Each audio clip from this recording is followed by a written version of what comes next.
Hi there, my name is Toby, and this is a little sparring session from about 7 years ago, me and my good friend.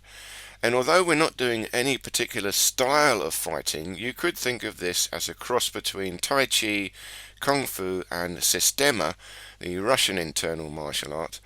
But really, of course, there's no particular style, it's just completely freestyle. Although what we are doing is taking it in turns. We're taking it in turns to attack and defend. So there you go, he had a turn to attack and I had to just defend or absorb it. But of course, really what this is body efficiency in martial arts. We're trying to find the most efficient way of using our body to attack and of course to defend. Now, real combat is very messy, very dangerous, very messy, and we should never underestimate real combat. And this of course is not. This is not real combat. It's not even full contact sparring. It's very, very friendly sparring. But in order to get the feeling of speed and the feeling of something real, that's why we're taking it in turns. It's a safe way of allowing ourselves to move up to speed and feel something powerful coming in and responding to it. Now you see, we start off here in the middle slowly, moving both in contact, moving, and then when we feel an opportunity and it's our turn, we attack, and the other person has to absorb that attack. Now, the absorbing part is also very important. The systema, the Russian martial art, they do a lot of this work.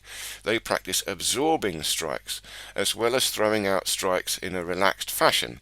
And it's the same in Tai Chi. They practice absorbing, but also throwing out strikes in a relaxed fashion.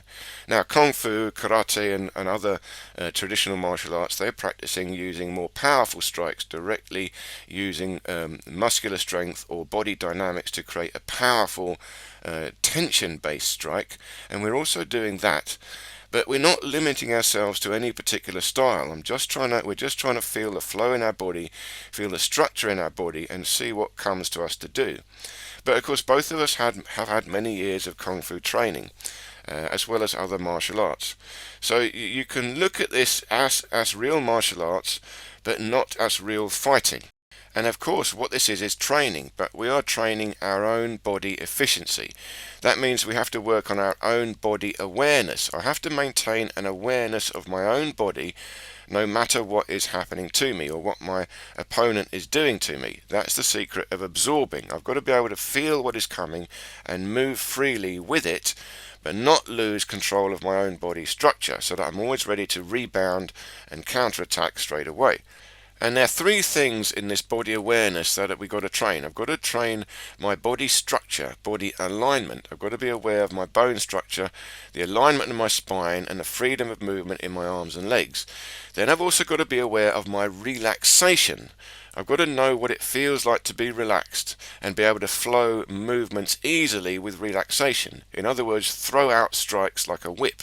That's very efficient, requires little energy, and they're very fast, very powerful strikes. This comes from relaxation. And the third thing is also tension. I've also got to know how to apply tension when I need it. Tension into the body structure. And this tension is more in the joints, in the tendons, rather than the muscles. The muscles tend to give you more stiff, stationary tension. The tendons are more dynamic. They're spring-loaded, they're bouncy. So you allow yourself to have a tension, but it bounces like a spring or a bow and arrow. So these three things are what we're working on: body alignment, body relaxation, and body tension, but the correct application of tension into the tendons, the joints, and into the structure itself. And you can see here the core, of course, is the spine. Now, mostly I'm keeping a vertical spine, so the shoulders up and back a little bit, and a slight backwards arch in the spine. This allows a neutral spine and a greater efficiency. But I'm not limited to that. You see, sometimes I'm also hunching slightly forward. This caves in the chest a little bit and is a more defensive position. Gives less space to my body to be attacked. But I also got to open up to reach out and create more power, create more efficient strikes. So I do both. There needs to be a complete freedom of movement. And once we've got this, then we need to enter the flow state. We've got to find a flow state. It's a state of mind, a state of feeling, where you're just feeling what's going on. You're not even thinking, you're just feeling the flow of movements. And it's very much like dancing, because you've got to feel the flow of movements coming towards you. And there we're having a little bit of a struggle, wrestling, trying to work out which one is going to go down. So again, this is where we're playing with structure. And it's a very friendly fight. You see, neither of us took each other down. We just want to feel the moment of how our structure is being disturbed and how we can find it again. You see, this is where we're helping each other out. And it is quite advanced. We're both quite experienced, and that allows us to do this stuff because we're both very, very controlled, very, very careful, and we can trust each other.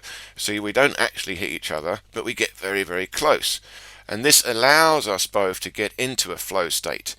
Now, the flow state is also not just random. There is a science to this flow. There is a flow that goes through the body. This is a whip, a chain, a kinetic chain is what they call it.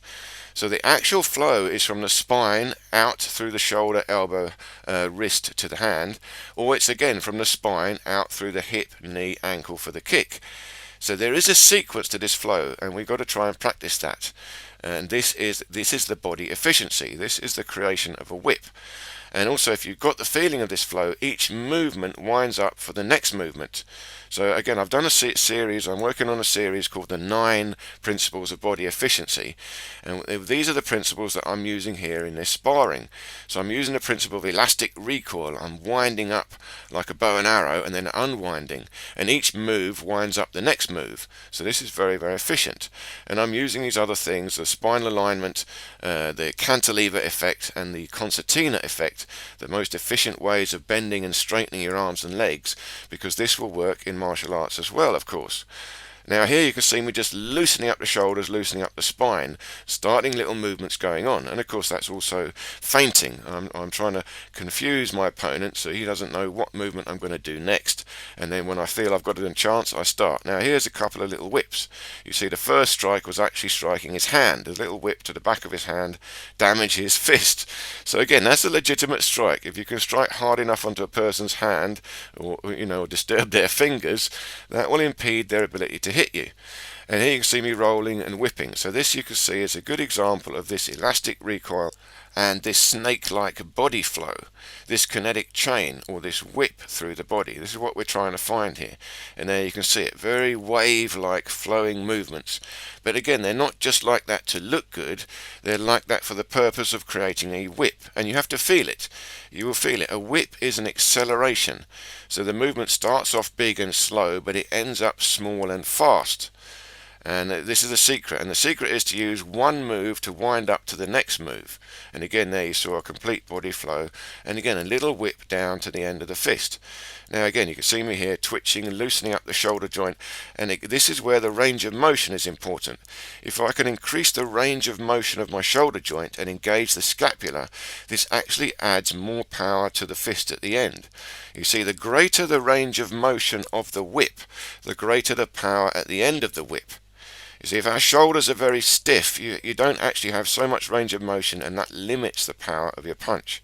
And here you can see this last sequence again in slow motion here. There you can see the whip, and the whip came down just to time it, and rather than block him, I struck his hand. And the same thing there, I struck his hand. Now he had to go at me, and he does a couple more good ones back to me as well. So we're both working on this whip there. Very nice little strike back. Now the secret also is your center of gravity. You've got to feel your center of gravity. It's in your belly, below your navel. And of course your center of gravity will move around as you move around. But the idea is that is your center, and your arms and legs move around that center of gravity. This is why it's so efficient. You're just pivoting along the spine. The spine itself is not moving, so you're holding your body weight in the middle, and your arms and legs are loose, flying away from that body weight. Okay, I hope this made sense and you enjoyed this little sparring session. Do check out my series on the 9 Principles of Body Efficiency, and more of those are coming soon. It's still a work in progress, so stay tuned for those as they come out. Thank you so much for watching, and I look forward to seeing you in any of these other videos here.